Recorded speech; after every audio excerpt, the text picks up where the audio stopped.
yang paling dekat. Nah, ketika kita diuji, lalu kita sabar, angkatlah tangan kita berdoa. Pasti doanya kabul. Kenapa? Pada saat itu dia ma'as sholihin. Innallaha ma'as sholihin. Dia bersama Allah. Maka saya ketika nemukan ada santri yang nakal di pesantren, Pak, nakalnya nauzubillah. Ketika dia melakukan kenakalan, di saat itulah saya harus sabar, kemudian angkat tangan, ya Allah, jadikan anak ini soleh. Terbukti, Pak, anak itu sudah hafal 2 juz sudah. Terbukti. Tetapi ketika diuji oleh santri yang nakal, lalu kita pukul, kita marah, nafsu kita tidak bisa kita kendalikan, kalimat soful hilang dalam diri kita, ketika itulah anak itu tidak bisa jadi orang yang dekat dengan Allah. Maka sabar itulah tempat di mana kita dekat dengan Allah Subhanahu wa taala. Maka saya lihat orang-orang yang mendapat ujian yang berat. Tadi saya ditelepon jam 5. Ustaz, bisa ada ke di mana tadi ya? Agak jauh, setengah jam. Mana tadi? Talang Bakung. Ada apa saya bilang? Ada orang mau sakaratul maut, Ustaz. Masya Allah, saya bilang, saya ada kajian menggantikan Ustaz Soleh. Akhirnya saya bilang, saya suruh santri saya yang sudah dewasa, kamu berangkat ke sana, talkinkan, la ilaha illallah. Ini payah kalau tak punya keturunan yang soleh, payah. Bergantung sama orang lain, bingung. Kalau ada orang mau sakaratul maut, apa yang bakal dilakukan? Banyak yang bisa dilakukan. Anaknya sebagian baca Quran supaya mendatangkan rahmat. Terserah ayatnya, terserah. Baca Yasin kah boleh. Kata Syekh Sya'rawi, kalau ada orang mau sakaratul maut, Syekh Sya'rawi, Mutawalli Sya'rawi, kalau ada orang mau sakaratul maut, bacakan surah Yasin, niscaya 1 huruf Allah datangkan 10.000 malaikat. Sampai orang itu dikuburkan, baru malaikat itu naik lagi ke langit. Boleh Ustaz, baca ayat Al-Baqarah? Boleh. Lillahi ma fis samawati. Yang penting dibaca ayat Quran supaya mendatangkan rahmat. Makanya orang yang baca Quran itu lebih tenang hatinya daripada orang yang tidak pernah baca Al-Quran. Bacanya koran deh, itu panas hati. Kalau baca koran saja. Akhirnya berangkat tadi. Wallahu a'lam. Saya doakan mudah-mudahan husnul khatimah. Kita doakan mudah-mudahan beliau husnul khatimah. Tapi tidak tahu pasti memang sakaratul mautnya apa tidak. Cuman menurut saya memang sakaratul maut. Karena 2 kali saya datang ke sana, saya lihat pertama, Pak, dia itu orang tuanya mimpi ular, diikat mulutnya, tapi lepas. Itu kan kalau dalam riwayat ahli takwil mimpi, kalau mimpi hewan-hewan yang melatah itu kan diganggu syaitan, diganggu jin. Maka saya datang ke sana, betul Pak, mulutnya itu penuh dengan sariawan. Lidahnya pun sariawan, Pak. Macam mana lah jelasin itu? Dicek ke dokter, kata dokter sehat dia nih, Pak. Sehat. Tapi mulutnya semuanya sariawan, dari sini ke sini, lidah-lidahnya itu Pak penuh dengan sariawan. Di atas-atas ini saya cek juga sariawan semua. Dan sariawannya bukan sariawan biasa. Maka heran. Akhirnya saya baca ruqyah. Ruqyah itu mudah, ayat-ayat Quran itu. Saya tempelkan di mulutnya. Besoknya baru bisa makan dia, Pak. Padahal 3 hari tidak bisa makan. Ini perlu kita bergantung sama Al-Quran. Al-Quran itu sifat penyembuh. Jadi jangan dikit-dikit bodrek, dikit-dikit obat. Nah, orang-orang yang dikit-dikit obat itu tauhidnya kurang mantap. Kenapa? Nabi Musa saja yang pernah sakit gigi itu tidak nyari obat, Pak, tapi dia angkat tangan, ya Allah, berikan saya obat. Akhirnya Allah tunjukkan, wahai Musa, obatnya ada di situ, tanamannya itu, ambil, letakkan di gigimu, niscaya kata Allah akan sembuh. Berangkat Nabi Musa. Ketika sampai di tempat itu ada obatnya, diambil oleh Nabi Musa, rumput itu diletakkan di giginya. Sembuh, Pak, seketika sembuh. Tapi 2 bulan kemudian Nabi Musa sakit gigi sebelah kiri, tadi kanan.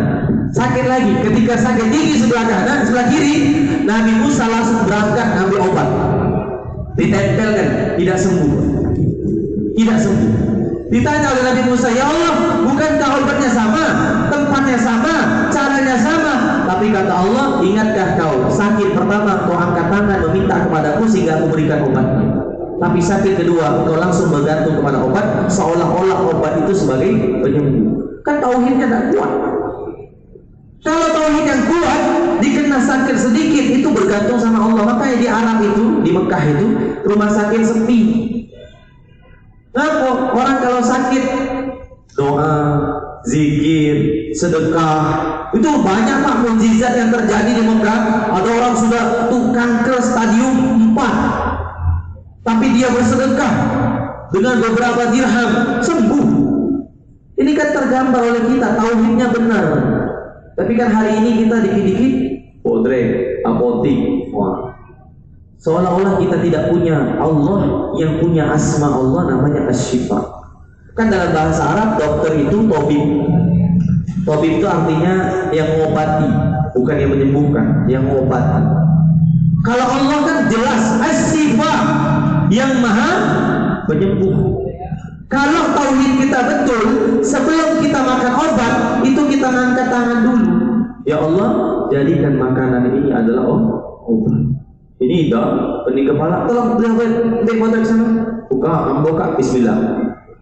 Tapi tidak berdoa sama Allah. Tidak ada tidak ada chemistry dengan Allah. Tidak ada keterkaitan dengan Allah. Seolah-olah Allah dengan dia itu hanya urusan-urusan genting saja.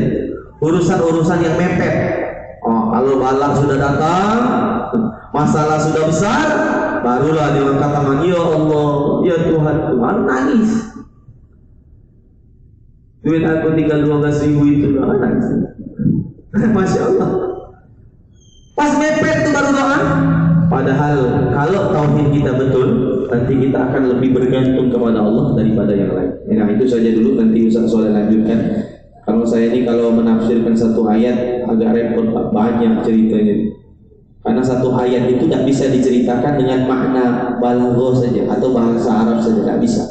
Satu huruf atau satu kalimat dalam bahasa Quran itu menyimpan jutaan kisah, menyimpan jutaan kisah yang bisa kita pahami sampai kita paham di situ.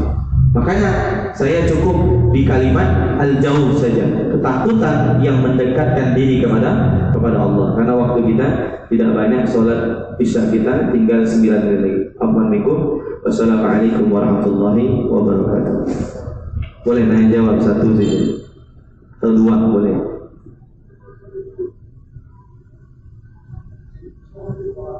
Boleh. Waalaikumsalam.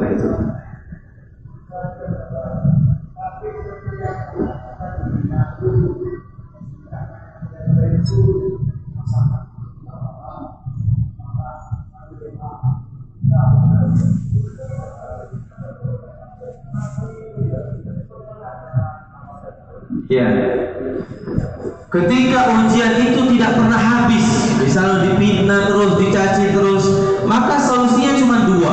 Yang pertama kita tabayunkan saja, kita jelaskan saya tidak seperti itu, sudah. Selesai kita jelaskan bahwa kita tidak seperti itu atau fitnahnya salah. Kalau dia terima ya monggo, tidak terima ya sudah. Karena kalimatnya itu jelas, kita cukup tabayun saja. Habis itu yang kedua, kita tetap sabar sampai kita dekat betul dengan Allah Subhanahu wa taala. Sehingga ujian itu betul-betul mendekatkan diri kepada Allah. Jadi tidak ada alasan untuk membalas cacian dengan cacian, tidak bisa. Atau fitnahan dengan fitnahan, atau gunjingan dengan gunjingan, atau kezaliman dengan kezaliman. Tidak ada dalam rumus Islam. Rumus Islam itu apa? Selalu perbuatan buruk harus dibalas dengan kebaikan. Sebagaimana Nabi contohkan, Nabi itu sering Pak lewat masjid diludahi, lewat masjid diludahi lagi. Kapan sakit orang yang meludahi itu? Yang pertama kali menjenguknya Nabi Muhammad SAW. Ada tak Nabi Muhammad rasa dendam dalam hati? Tidak ada.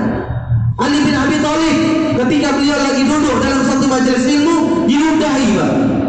Dia angkat pedang, tapi dia masukkan lagi. Ditanya oleh para sahabat, kenapa Ali tidak jadi tebas lehernya orang kafir tadi yang meludahi? Kata Ali, aku tidak mau membunuhnya kecuali karena Allah. Jadi betul-betul harus sabar. Makanya sabar tadi 3 tingkatan. sabar dalam nafsu, sabar dalam ketaatan, sabar dalam menghalangi diri kita dalam kemaksiatan. Ini tingkat-tingkat kesabaran. Maka tidak ada jalan keluar ketika diuji oleh Allah, baik khauf wal ju' wa naqsin minal amwal wa anfusi wa samar. Tidak ada solusinya kata Allah, wa basyir sabirin. Tidak ada solusi yang lain kecuali sabar. Maka saya bilang, sebesar apapun ujian kita yang kita hadapi di dunia ini, sabarlah, pasti ada batasnya. Maka Ustaz Somad buat buku namanya Semua Ada Waktunya atau Semua Ada Saatnya. Itu adalah inspirasi dari kalimat sobur, sejarahnya itu. Semuanya ada waktunya.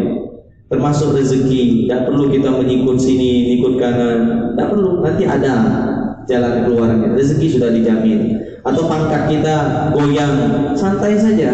Allah itu maha melihat. Ada orang dinaikkan oleh Allah, tiba-tiba dijatuhkan sejatuh-jatuhnya. Mudah bagi Allah. Kita ini tinggal jalankan saja sesuai aturan syariat. Tidak perlu membalas keburukan dengan keburukan. Karena setiap kebaikan yang kita lakukan, kata Allah, hal jazaa'ul ihsani illa ihsan. Setiap perbuatan baik akan dibalas kebaikan oleh Allah Subhanahu wa taala. Faman ya'mal mithqala dzarratin khairan yara wa man ya'mal mithqala dzarratin syarran yara. Mudah-mudahan Allah Subhanahu wa taala anugerah kepada kita kesabaran yang luar biasa.